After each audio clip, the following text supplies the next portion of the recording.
Halo teman-teman, apa kabarnya? Kembali lagi di channel Lintas Kota Dingin. Di video kali ini saya bakalan berbagi tips untuk melarutkan pupuk kimia agar bisa dicairkan maksimal, dan bagaimana pengaplikasiannya pada tanaman supaya tanaman teman-teman lebih gampang untuk menyerapnya gitu. Jadinya teman-teman, saya harapkan teman tonton sampai akhir agar teman-teman nggak ketinggalan sedikit pun tentang tips dan triknya.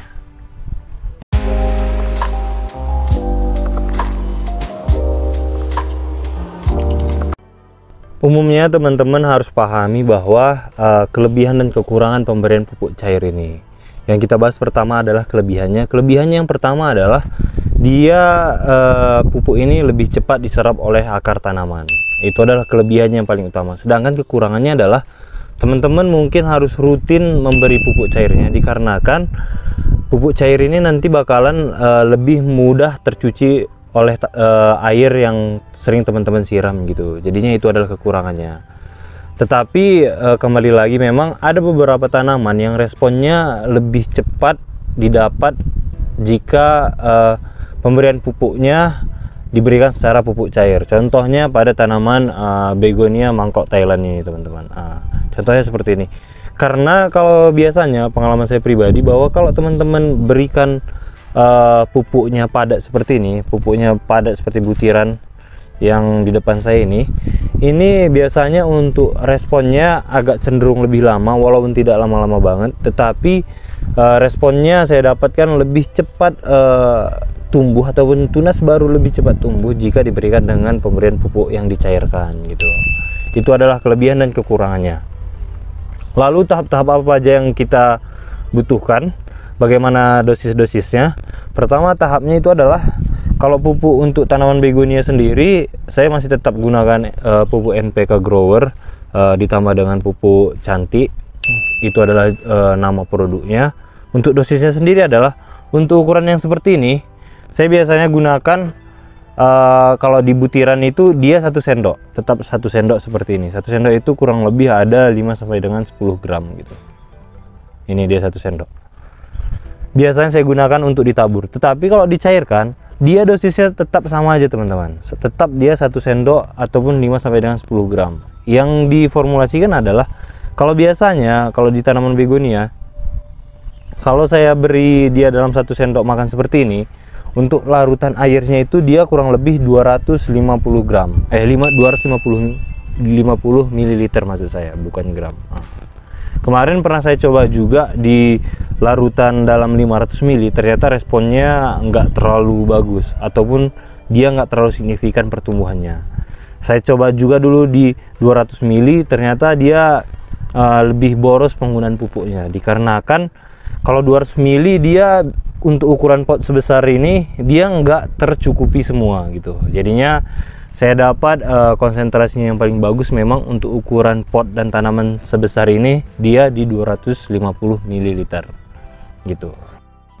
Untuk tahap selanjutnya adalah cara pengaplikasiannya. Sebelumnya teman-teman harus pastikan bahwa media tanamnya dalam posisi basah teman-teman. Contohnya seperti ini.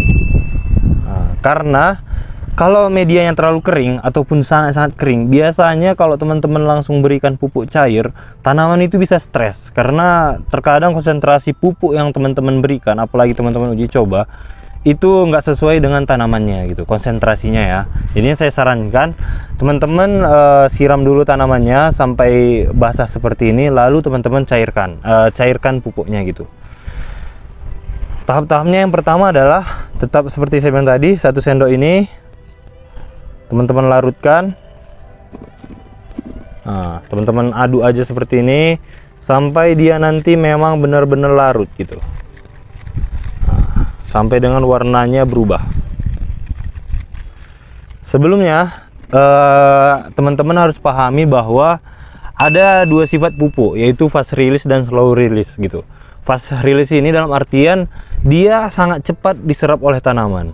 Ada juga yang slow release, itu biasanya pupuk-pupuk yang ada pada tanaman anggrek ataupun yang lainnya, yang sifatnya itu lama terlarut gitu, ataupun lama diserap oleh tanaman.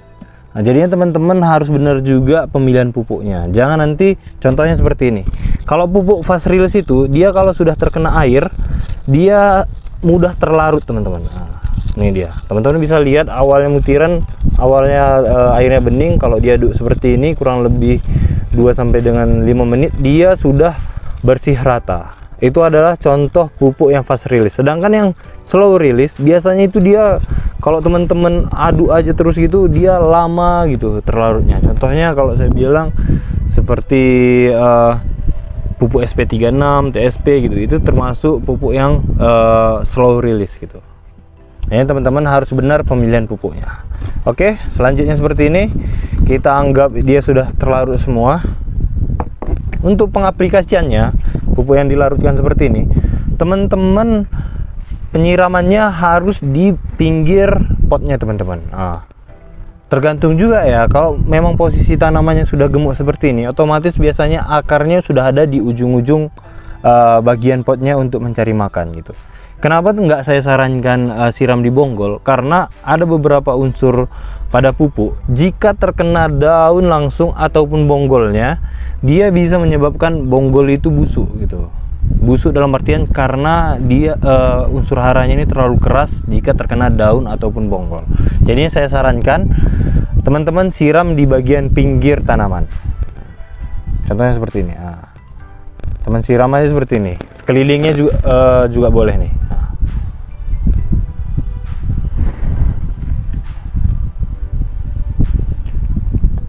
Seperti ini ya. Tetapi kalau teman-teman coba pupuk saya ini tadi, pupuk NPK Grower ataupun TSP ini tadi, NPK Grower dan pupuk cantik maksud saya, itu pengalaman pribadi saya, kalau dia terkena daun ya teman-teman, dia masih relatif lebih aman gitu. Sedangkan kalau teman-teman coba di pupuk urea aja nih, kalau ke tanaman begonia, kalau dia terkena daun dan bonggol dan apalagi teman-teman salah memberi dosis, biasanya itu daunnya langsung kuning dan lama kelamaan bakalan busuk gitu. Tetapi kalau teman-teman pakai pupuk NPK Grower ini tadi, dia biasanya tahan terhadap pemberian pupuk pada daunnya. Tetapi tergantung lagi, teman-teman jangan beri konsentrasi yang terlalu padat gitu ataupun terlalu banyak. Tetapi dari semua pengalaman saya ini, silahkan teman-teman coba pengaplikasian pupuknya. Kalau saya pribadi memang untuk 1 sendok untuk 1 gelas ini ataupun 250 ml. Tetapi saran saya, teman-teman silahkan coba lagi, konsentrasinya dinaikkan sedikit ataupun dikurangi sedikit, boleh aja gitu. Teman-teman nggak usah berpatok kepada saya, tetapi teman-teman bisa pemberian pupuk saya ini bisa jadikan referensi gitu. Agar teman-teman mana tahu kadang-kadang pemberian pupuk pada daerah panas ataupun daerah dataran rendah, dia penyerapannya lebih lama dibandingkan daerah dataran tinggi, karena umumnya suhu di dataran tinggi lebih dingin daripada di dataran rendah gitu. Jadinya pengaplikasian pupuk itu juga berpengaruh pada suhu dan ketinggian pada setiap wilayah gitu. Tetapi kembali lagi saya bilang sekali lagi bahwa silahkan teman-teman coba dosisnya, boleh ikuti rekomendasi saya, ataupun kalau mau uji cobanya dinaikin sedikit aja ataupun dikurangin sedikit aja. Nah, silahkan teman-teman catat, lihat bagaimana perbandingan perubahannya. Kalau perubahannya signifikan, silahkan teman-teman ikutin dosis yang teman-teman gunakan gitu. Oke teman-teman, itu adalah sedikit tips dari saya untuk pemberian pupuk cairnya. Sekali lagi, patokannya adalah dosis dan banyak airnya. Lebih baik teman-teman banyak airnya dibandingkan dengan sedikit airnya tetapi dosis pemberian pupuk padatnya lebih banyak gitu. Lebih baik teman-teman banyakkan airnya daripada pupuknya gitu.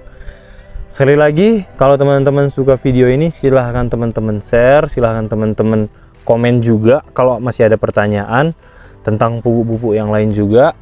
Kalau teman-teman berharap mungkin ini kurang jelas ataupun bagaimana, silahkan teman-teman komen juga agar nantinya mungkin bisa saya buat part 2-nya pemberian pupuknya yang lebih detail gitu.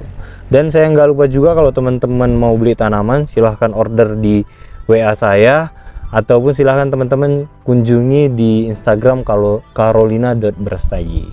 Oke teman-teman, itu adalah video kita kali ini. Sampai ketemu di video selanjutnya.